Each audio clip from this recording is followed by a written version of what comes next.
Wir halten unseren Geschmack ja gerne für was total Persönliches, etwas Einzigartiges. Aber was, wenn das gar nicht stimmt? Was, wenn jede unserer Entscheidungen, vom Essen, das wir lieben, bis zum Film, den wir uns ansehen, Teil eines verborgenen sozialen Codes ist? Okay, genau da tauchen wir jetzt ein, in die faszinierende Welt des Geschmacks und der Klasse, und zwar mit dem bahnbrechenden Werk Die feinen Unterschiede des Soziologen Pierre Bourdieu. Fangen wir doch mal mit einem kleinen Geschmackstest an. Und zwar mit etwas, das wirklich jeder von uns kennt. Einer ganz einfachen Mahlzeit. Man denkt ja meistens, es geht nur darum, schmeckt's mir oder schmeckt's mir nicht. Aber Bourdieu, der sieht da noch viel, viel mehr. Also stellen Sie sich mal vor, Sie bestellen Ihr Lieblingsgericht. Geht's da wirklich nur um den Genuss? Oder wird in genau diesem Moment vielleicht ganz unbewusst etwas völlig anderes bewertet? Bourdieu hat da dieses geniale Beispiel. Ein Steak mit Pommes. Klingt total alltäglich, oder? Aber hier wird es plötzlich zu einem Test. Es geht nicht mehr nur darum, ob das Fleisch auf den Punkt gebraten ist. Nein, es wird zu einer Prüfung für Kultiviertheit, für das richtige Gespür, für das, was wir guten Geschmack nennen. Selbst das einfachste Gericht kann also eine soziale Hürde sein. Und hier zeigt sich ein Muster, das Bourdieu aufdeckt. Und das ist wirklich faszinierend. In der Arbeiterklasse, da zählt die Substanz. Essen muss satt machen, es muss Kraft geben. Fleisch ist ein Symbol für Stärke, klar, also kriegen die Männer mehr. Und im totalen Gegensatz dazu steht der Geschmack der Eliten. Da geht es um die Form, leichte, gesunde Gerichte, die elegant angerichtet sind.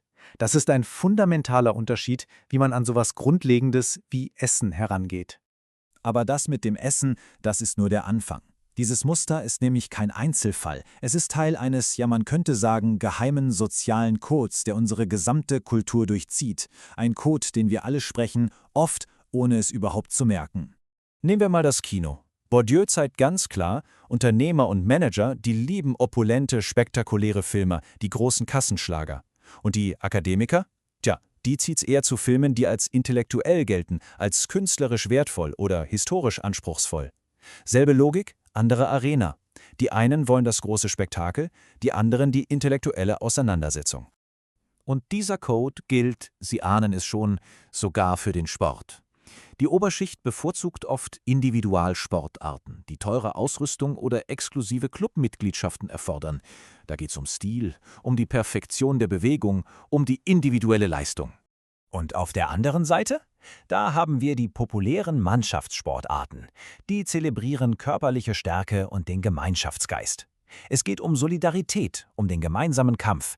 Werte, die in der Kultur der Arbeiterklasse total tief verankert sind. Okay, aber warum ist das so? Warum ist das alles so vorhersehbar? Reiner Zufall? Bourdieu sagt, auf gar keinen Fall. Es ist das Ergebnis von verschiedenen Formen von Macht, die er als Kapital bezeichnet. Um diesen Code also zu knacken, müssen wir uns Bourdieus Idee vom Kapital mal genauer anschauen. Er spricht da von zwei zentralen Währungen der Klasse, mit denen wir alle im sozialen Leben hantieren. Da haben wir zum einen das ökonomische Kapital. Ganz einfach gesagt, alles, was man hat. Geld, Eigentum, ihr Vermögen. Und dann gibt es das kulturelle Kapital. Alles, was man weiß, also Bildung, Wissen über Kunst und Kultur. Es ist eben nicht nur das, was man besitzt, sondern auch das, was man kennt. Und diese beiden Kapitalarten zusammen, die formen unseren Habitus. Man kann sich den Habitus wie ein inneres Betriebssystem vorstellen, eine Art soziales GPS. Er ist das Ergebnis unserer gesamten Lebensgeschichte und steuert ganz instinktiv unsere Vorlieben und Abneigungen, ohne dass wir groß drüber nachdenken. Und mit diesen Währungen, ökonomischem und kulturellem Kapital, spielen die Menschen dann dieses soziale Spiel der Unterschiede. Sie nutzen sie, um sich von anderen abzugrenzen und ihren eigenen Platz in der Gesellschaft zu festigen. Nehmen wir mal die Inneneinrichtung. Kulturelles Kapital bedeutet hier nicht einfach, das teuerste Sofa zu kaufen. Nein, es bedeutet zu wissen, wie man Stile so kombiniert, dass es mühelos, persönlich und raffiniert aussieht. Es ist die Fähigkeit, die Regeln so gut zu kennen, dass man sie selbstbewusst brechen kann, um etwas Eigenes, Neues zu schaffen. Und das ist keine bloße Theorie. Schauen Sie sich mal diese Daten aus Bourdieus Forschung an. Die Tabelle zeigt, wie extrem die Berufswahl eines Sohnes vom Beruf seines Vaters abhängt. Der Sohn eines Professors hat eine ungleich höhere Chance, selbst Professor zu werden, als der Sohn eines Landarbeiters. Das ist der knallharte Beweis. Kapital, egal ob ökonomisch oder kulturell, wird vererbt und festigt so die soziale Ordnung. Und das bringt uns zum entscheidenden Punkt: bewusste Mühelosigkeit. Guter Geschmack wird nämlich so inszeniert, als wäre er eine angeborene, ganz natürliche Gabe. In Wahrheit ist er aber das hart erarbeitete Ergebnis von Privilegien. Bourdieu bringt das brillant auf den Punkt. Was wir als Leichtigkeit oder natürliche Anmut bewundern, hängt oft direkt mit der ökonomischen Leichtigkeit zusammen, also mit dem Geld, das ein Leben des Lernens, der Kultur und der Freiheit von alltäglichen Sorgen überhaupt erst möglich macht. Und so entsteht diese Illusion der natürlichen Distinktion. Der Geschmack der herrschenden Klasse wird eben nicht als einer von vielen dargestellt, sondern als der universelle Maßstab für alles, was gut und richtig ist. Ihre Art zu leben, zu sprechen, zu genießen, wird zum Goldstandard, an dem alle anderen gemessen werden, und das zementiert natürlich soziale Ungleichheit. Wenn wir diesen Code verstehen, können wir anfangen, diese verborgenen sozialen Kräfte zu sehen, die sogar unsere persönlichsten Entscheidungen formen. Es geht hier nicht darum, unseren Geschmack zu verurteilen, überhaupt nicht. Es geht darum zu verstehen, woher er kommt. Also, was flüstert Ihnen Ihr Habitus gerade zu?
Danke fürs Zuschauen.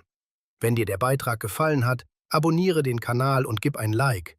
Das kostet nichts, hilft aber anderen, diese Inhalte zu finden. Bis zum nächsten Video.